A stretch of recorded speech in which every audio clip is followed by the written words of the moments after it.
Horror is one of the most popular genres of media. For almost 130 years, audiences have been terrified, appalled, and grossed out by a myriad of films. For nearly 30 years, video games have done the same. Both film and gaming have a grand populace of excellently crafted horrors, and also awfully crafted horrors. But is horror losing its spark with audiences?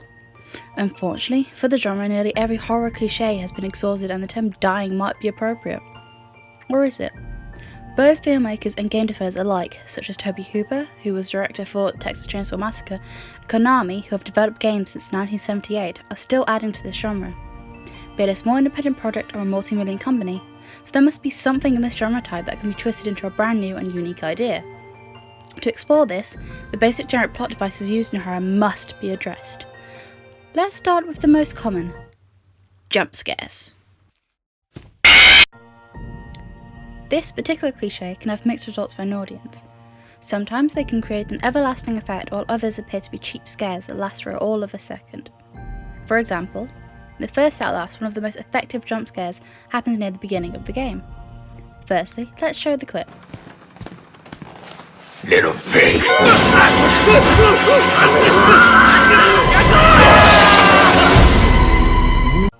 When squeezing through a gap, the playable character is startled by a voice firstly calling him Little Pig, before being grabbed by one of the antagonists and thrown through a glass window, accompanied by non-diegetic sharp string instruments and the diegetic scream of the playable character. While this may not seem jump out of your seat scary, later in the game, whenever the playable character again squeezes through a gap, the player is reminded of that moment in the beginning, and that thought brings forth anxiety throughout the remainder of the game. Now compare this to a jump scare used in Paranormal Activity, that's designed as a one-time jump scare.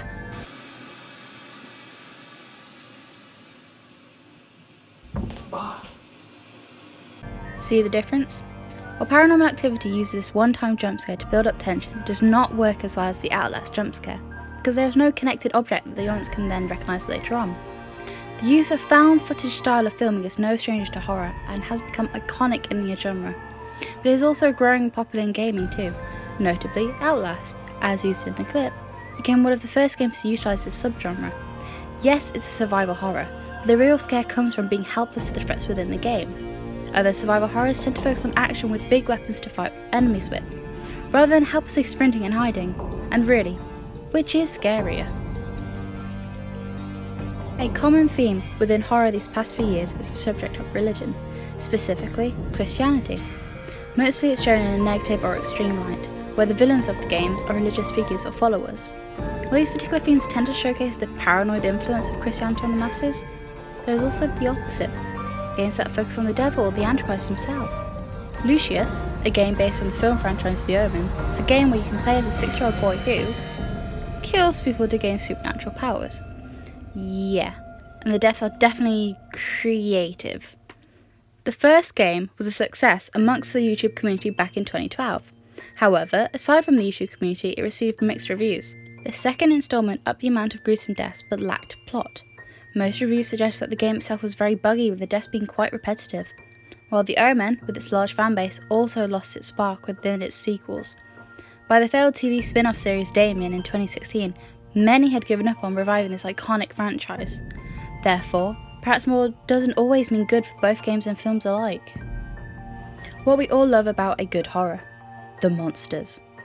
Although the monsters don't have to be creatures, they can be quote-unquote human, but 90% of horrors tend to include monsters. How many people remember being traumatized by the zombie dog moment in Resident Evil? How many people remember watching the ending of Saw for the first time? How many people remember squirming in disgust upon meeting Father Loutermilch in Outlast 2? All of them monsters in their own way. They are there to be grotesque, to make us want to run away from them, or, if you play certain games, shoot the shit out of them. Resident Evil does come to mind, but real fear comes from monsters when you can't defeat them. Sure, we'd all like a special crossbow like Sebastian Castellanos wields in The Evil Within, but true fear is only being able to run and hide. As much as this is the main part of the fear for the Outlast series, another focus comes from a small indie game called Little Nightmares. Originally called Hunger, the name being changed for legal reasons, was a 2017 game that again became popular through YouTube's gaming community. Steam's review rating gave it a 9 out of 10, and rightly so, Players follow a little girl called Six as she navigates in the mall, a prison out at sea. She's also hunted down by the mall's residents. The caretaker, the two chefs, and the lady are all the antagonists in the game. There is no dialogue and the story is told visually. But what makes this game unique is the way it introduces its antagonists. Although he's seen dragging a trap with his long hands above Six near the start of the game, the caretaker is not seen officially until Six is forced by the playable character to hide beneath a cot in the nursery. His long arms are, just about, seen to be reaching around the cot and the tension does not dissipate till he closes the door. This is one of the first character threats in the game, other than the black leeches. The caretaker does seem to be more terrifying out of the two types of staff seen in this game. While the chefs may cook you in a pot, the caretaker's peeled back skin and snorting when he grabs you is creepy, on the verge of disturbing. Another similarly creepy, and some could argue sexy, set of antagonists is that of the nurses from Silent Hill. While the nurses are in the first game, arguably, seen in the first film is actually the better of the two. Watching desperately navigate through these blind nurses is a highlight in a pretty dull interpretation of the game. Despite being one of the more successful game-to-movie adaptations, alongside the Resident Evil movie franchise, its abysmal 29% on Rotten Tomatoes and its equally bad 31 Metacritic score is nothing to laugh at. However, it's not hard to see why. While the director, Christopher Gans, did try and stay true to the original game as much as possible, as Rotten Tomatoes puts it, Silent Hill is visually impressive, but as with many video game adaptations, it's plagued by inane dialogue, muddled plot, and an overlong runtime. Perfect example of this can be shown here in this crucial scene.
Another common theme, insanity.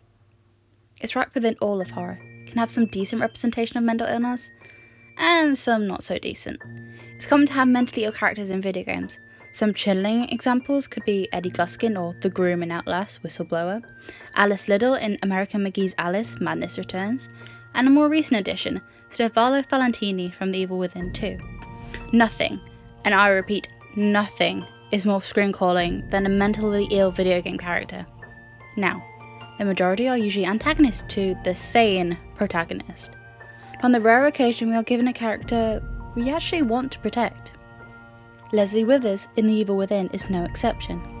Both the main game and the following DLCs, both playable characters make an attempt to protect Leslie from the zombies or the Haunted. Leslie, who shuffles about and repeats the last words of whatever another character says, is one of the more prominent minor characters in the game. Fans grew attached to him, as well as Sebastian Castellano's partner, Joseph O'Dare. Even Joseph, under the influence of STEM, a type of consciousness-sharing machine designed by the game's main antagonist Ruvik, makes a brash attempt of ending his own life but is thwarted by Sebastian. The Evil Within does make a clear detachment between different types of mental illness, those of psychopaths, and those in genuine suffering. In the recent second installment, it is revealed that the new STEM can be manipulated by the children or psychopaths, and us, as the players, see this in action. Though Ruvik was missed in the Evil Within sequel, its replacement was not a disappointment. Stefano Valentini, despite only being in the first half of the game, proved to be as, if not more, psychopathic and sadistic than his predecessor. Creating his so-called masterpieces by capturing the moments of his victims' deaths is as sickening as it sounds. It doesn't help that he plays a type of mouse and cat game with Sebastian. But it is Stefano's theatre masterpiece that really portrays why video game antagonists are so crazy. Much longer. My work, however, will continue.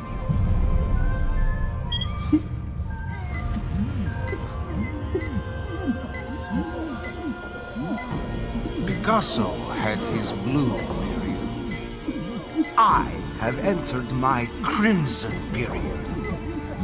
Shit! No! Don't!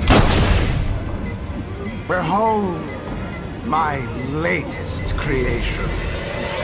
No!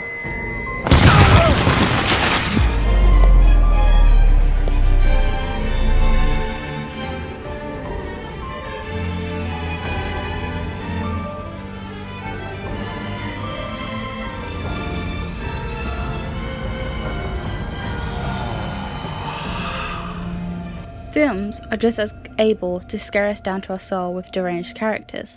Norman Bates from the classic genius of Alfred Hitchcock's Psycho, the seemingly charming Patrick Bateman from American Psycho, and Annie Wilkes from Misery are but to name a few. Though, in this case, both styles have their own way of scaring us that can be considered on equal footing. In terms of video games, there is of course the interactive element. When faced with a foe that isn't exactly all there in the head, and with no way to defend yourself, it's pretty damn terrifying. Even worse when said antagonist has you tied to a table with a particularly sharp saw near your private area. It's not just boys that cringed at that scene. Films, on the other hand, is a different story altogether. Voyeurism is, essentially, the main part of watching films. We watch what we wouldn't normally be able to do. Some directors play on this type of voyeurism, such as the film Peeping Tom, or a more modern horror film such as The Landlord, 13 Cameras.